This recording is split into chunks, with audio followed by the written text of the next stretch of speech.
ایک ایسی من گھڑت کہانی، ایک ایسا افسانہ جو کہ کئی سالوں سے لکھا، پڑھا اور سنا جا رہا ہے۔ وہ افسانہ ہے کہ حضرت امیر المومنین جناب علی ابن ابی طالب کی یہ پاک و پاکیزہ شہزادی کا عقد کسی صحابی کے ساتھ ہوا تھا۔ یہ اتنا شہرہ آفاق عقیدہ بن گیا کہ اس عقیدے پہ قائم رہنے والوں نے بھی اس عقیدے کو سننے کے بعد اس عقیدے پہ کسی قسم کی ریسرچ کرنے کی، تحقیق کرنے کی ضرورت کو محسوس نہیں کیا، بلکہ بہت سے ایسے عقائد، بہت سے ایسے فاسق عقائد ہیں جو راسخ ہو چکے ہیں صرف اپنے غلط العام مشہور ہونے کی وجہ سے، اپنی شہرت کی بنیاد پر۔ اگر ہم اس واقعے کو دیکھیں، اس من گھڑت قصے کو دیکھیں، تو ہم یہ بات روز روشن کی طرح عیاں ہو جائے گی کہ ہمیں ابتدائی 200، 250، 300 سال کے جتنے بھی میرے برادران اہل سنت کے یا غیر تشیعوں کے جتنے بھی اکابرین ہیں، انہوں نے اس افسانے کو نہیں لکھا۔ یہ من گھڑت کہانی کہاں سے شروع ہوئی، کس لیے شروع ہوئی، اس کی بنیاد کیا تھی؟ یقیناً بنی امیہ کا ایک ایسا دور جس میں اہل بیت کی تعظیم، اہل بیت کی عزت کو ختم کرنے کے لیے ایک وضع حدیث کا ایک دور گزرا، جھوٹی حدیثیں گھڑی گئیں، ایسے افسانے گھڑے گئے جس میں اہل بیت کی نسبت کو کم کیا جائے،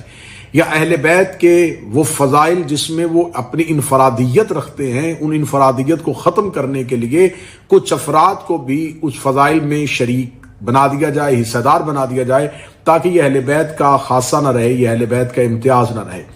میں گزارش کروں گا برادران اہل سنت سے کہ جنہوں نے اس عقیدے کو سنا ضرور ہے لیکن اس پہ تحقیق نہیں کی، تھوڑی سی تحقیق کیجئے گا۔ جب آپ تحقیق کریں گے تو آپ کو پتہ چلے گا کہ اس صحابی جس کے ساتھ نسبت دی گئی ہے خلیفہ ثانی حضرت عمر، جب انہوں نے اسلام قبول کیا تو اس وقت ان کی عمر 40 سال تھی،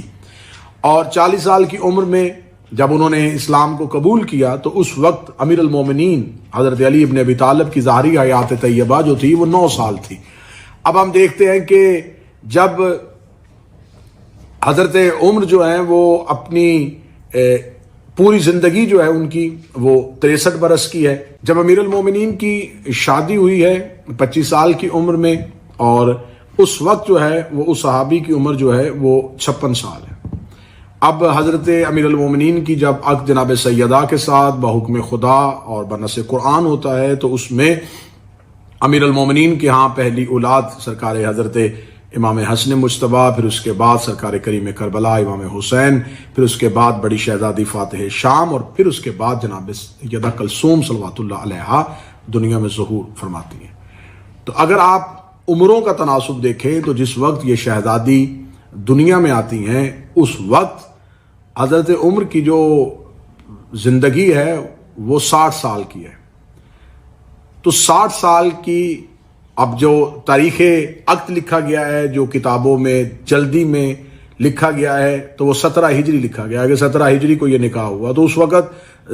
جو اس شہزادی کی ظاہری حیات طیبہ ہے وہ 5 یا 6 برس کی بنتی ہے۔ تو ایسا کیسے ممکن ہو سکتا ہے؟ یہ کیسا خلاف عقل عقیدہ ہے، یہ کیسا خلاف غیرت عقیدہ ہے؟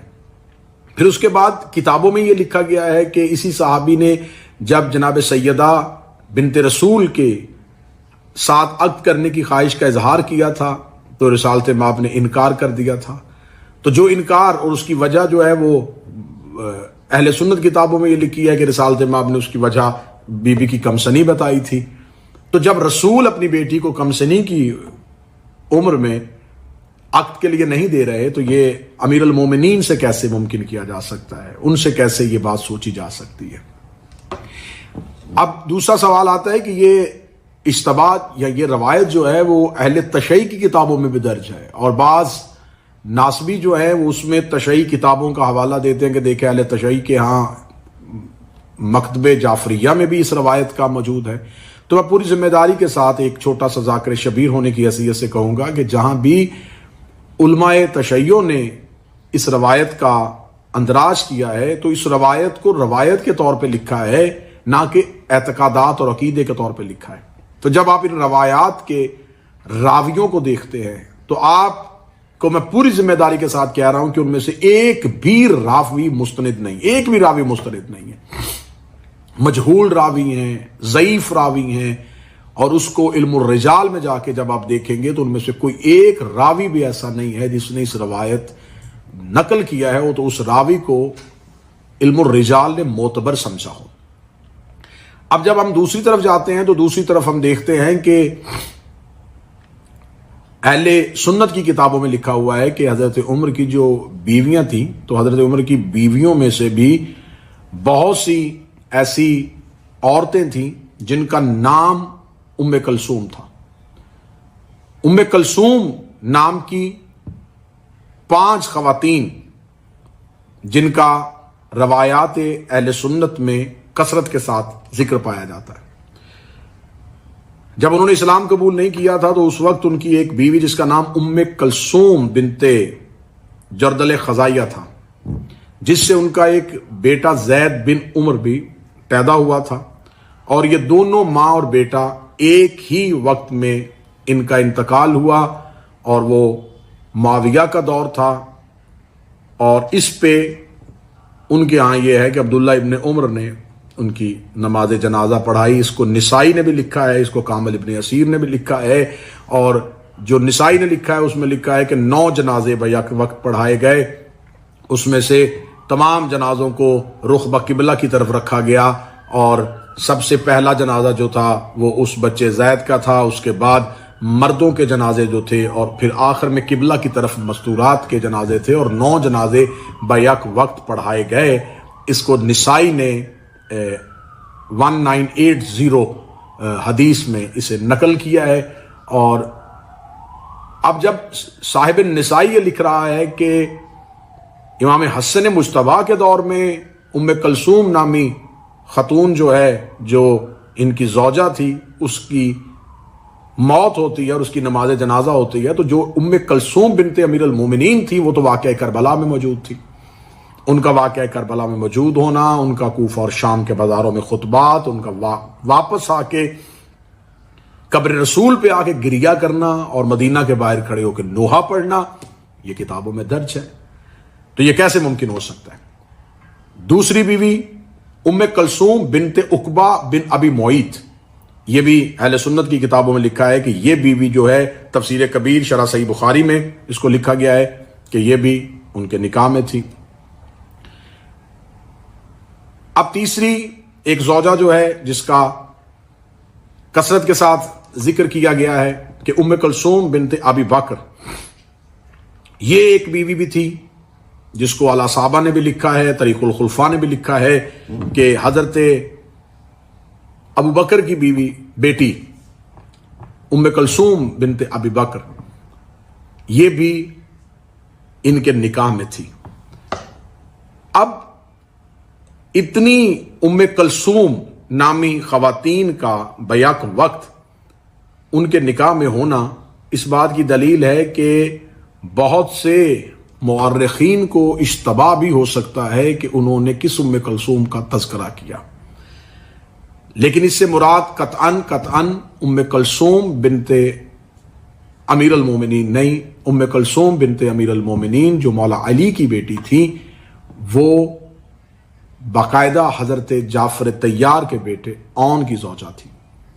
ان کی بڑی بہن فاتح شام شہزادی جو تھی وہ حضرت عبداللہ ابن جعفر طیار کی زوجیت میں تھی، اور یہ شہزادی اون بن جعفر طیار کی زوجیت میں تھی، کیونکہ مولا امیر المومنین کا فرمان ہے کہ میری بیٹیاں عقیل کے بیٹوں کے لیے ہیں، اور اس دور میں ہاشمی جو ہے وہ خاندان سے ہٹ کے شادی نہیں کرتے تھے، اور جناب امیر المومنین کی اس پاک شہزادی کا عقد جو ہے وہ جناب اون سے ہوا۔ اس میں خلاف عقل روایت ہے، یہ خلاف غیرت روایت ہے کہ، اور اس روایت کو جس انداز میں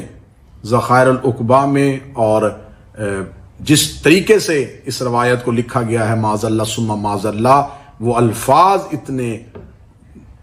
غیر شائستہ ہیں، وہ الفاظ اتنے نازیبا ہیں کہ میں اہل بیت کی عزت کے خلاف سمجھتا ہوں کہ جب واقعے کو کوٹ کیا گیا ہے کہ کیسے رشتہ مانگا گیا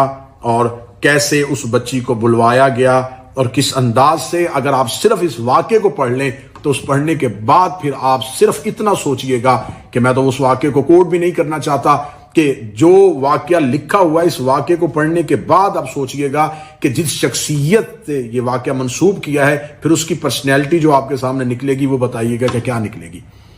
کہ ایک 65 سال کا ایک شخص بڑھاپے میں ایک 6 7 8 سال کی بچی کے لیے اس کا عقد چاہے اور پھر معاذ اللہ ثم معاذ اللہ اس کا باپ اس بچی کو پہلے بھیجے، اور جس انداز میں اس واقعے کو لکھا گیا ہے اور جو جملے لکھے گئے ہیں وہ جملے خلاف عقل اور خلاف غیرت ہیں. بلکہ اہل سنت کی کتابوں میں لکھا ہوا ہے کہ اگر ام کلثوم بنت ابی بکر جو ہے اس کے رشتے کی خواہش کا اظہار جب کیا ہے تو جو حضرت عائشہ نے جواب دیا وہ بھی اہل سنت کی کتابوں میں لکھا ہوا ہے کہ انہوں نے کس انداز سے جواب دیا، اور ام کلثوم بنت ابی بکر نے کیا جملہ کہہ کے انکار کیا تھا وہ بھی اہل سنت کی کتابوں میں لکھا ہوا ہے. تو لہٰذا میں برادران اہل سنت سے گزارش کروں گا کہ ناسبیت اموی دور کی بنائی ہوئی من گھڑت روایات میں آ کے اپنے رشتے کو اہل بیت سے کمزور نہ کریں، اپنے رشتے کو خاندان رسول سے کمزور نہ کریں. آپ اہل بیت سے محبت کرتے ہیں تو اس محبت کے دعوے کو پورا کرنے کا یہ تقاضا ہے کہ اہل بیت کی توہین اور تنقیص میں جتنی بھی روایات لکھی گئی ہیں وہ جس دور میں بھی لکھی گئی ہیں ان روایات کا انکار کیا جائے. میرا مالک ہمیں حق کہنے، حق بولنے، حق سننے، حق سوچنے، حق سمجھنے کی صلاحیتیں عطا فرمائے.